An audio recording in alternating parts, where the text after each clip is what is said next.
Cameroon is currently on the edge. Streets are filled with angry demonstrators, government buildings are burning, and the military is trying hard to restore order. All this unrest began shortly after the country's presidential election concluded, an election many citizens claim was neither fair nor transparent. What began as peaceful protests has quickly turned violent, leading to deaths, destruction, and deep division. In this post, we'll break down what's really happening in Cameroon, why the people are protesting, what triggered this crisis, and what it means for the nation's future. Hi everyone, and welcome back to the channel. If you're new here, this is Global Daily Info, and today we're diving deep into what's happening in Cameroon and where things might go from here. Make sure you hit that subscribe button and tap the bell so you don't miss future updates. Let's get into it. Let's start with some background so we understand why this moment matters. Cameroon, a Central African nation, has been ruled by President Paul Biya since 1982, which is over 4 decades in power, making him one of the world's longest-serving leaders. Over the years, Biya's leadership has faced growing criticism for corruption, poor governance, and political repression. Many citizens, especially the youth, feel they have no real voice in the country's affairs. The presidential election held on October 12, 2025, was supposed to be a chance for change. However, when the results were announced, it only deepened old wounds. The Constitutional Council of Cameroon declared Paul Biya the winner with about 53.66% of the vote. His main opponent, Issa Tchiroma Bakary, immediately rejected the results, claiming that his own tallies showed he had actually won with 54.8%.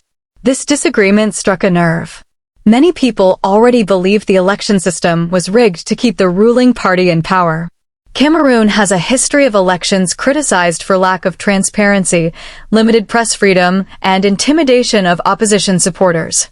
So when Biya was declared winner again, frustration that had been quietly building for years exploded into the open. So what exactly pushed Cameroonians onto the streets? Several issues combined to create a perfect storm.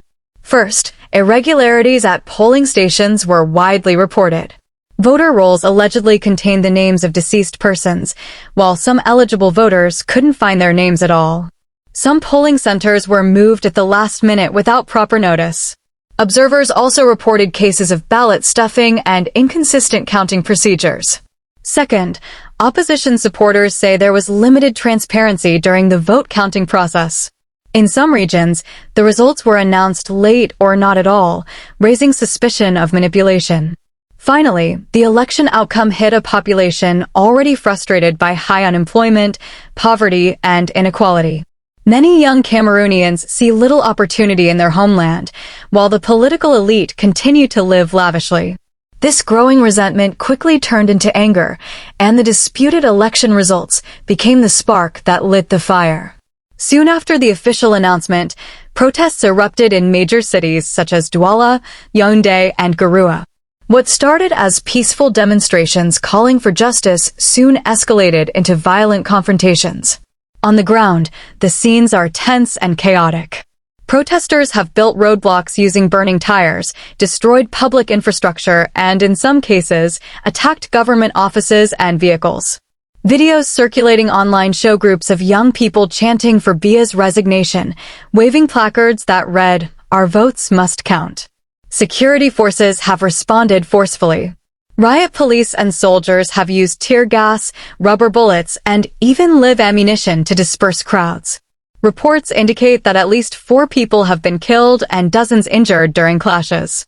The government claims it is acting to protect lives and property, but the opposition and human rights groups accuse the state of using excessive force. More than 80 protesters have been arrested in the port city of Douala alone. Many are facing serious charges such as incitement to rebellion and vandalism of state property.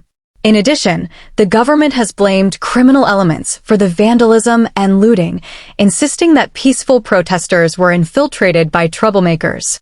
However, others argue that this is an excuse to justify a broader crackdown on dissent. The situation remains volatile. Businesses have shut down, schools are closed, and fear has gripped many neighborhoods. For ordinary citizens, daily life has become unpredictable. To fully understand the situation, we need to look at the major players involved. On one side is the government led by Paul Biya and his ruling Cameroon People's Democratic Movement, CPDM. They insist the election was free and fair and that the results reflect the people's will. The government argues that the protests are being fueled by opposition groups who refuse to accept defeat. Officials have also warned that anyone caught vandalizing property or threatening national peace will face military prosecution. On the other side is the opposition, led by Issa Tchiroma Bakary and other reform-minded politicians. They maintain that the election was fraudulent and that the entire system is designed to keep Biya in power indefinitely. They're demanding an independent audit of the votes, reforms to the Electoral Commission, and in some cases, a rerun of the election. Then there are civil society organizations, church leaders, and youth groups who are calling for dialogue, peace, and transparency. They're urging both the government and protesters to avoid violence and find a peaceful resolution. Finally, international observers and neighboring countries are watching closely. Many have expressed concern over how the government is handling the protests and are calling for restraint on both sides. The crisis in Cameroon isn't just about an election. It reflects years of frustration and deeper structural problems. For many Cameroonians, this moment represents a fight for their country's future. After 40 years under one leader, people are demanding new voices, new opportunities, and real democracy. The ongoing unrest shows just how disconnected the ruling elite has become from the realities of ordinary citizens. If the violence continues, it could destabilize the country's economy, which depends heavily on oil, cocoa, and agriculture. Investors are already becoming nervous, and tourism is likely to decline. The situation also has regional implications. Cameroon shares borders with Nigeria, Chad, and Central African Republic, all of which have their own security challenges. Instability in Cameroon could easily spill over, affecting trade and border control. This also comes at a time when the country is still struggling with the Anglophone crisis, where separatists in the northwest and southwest regions are fighting for independence.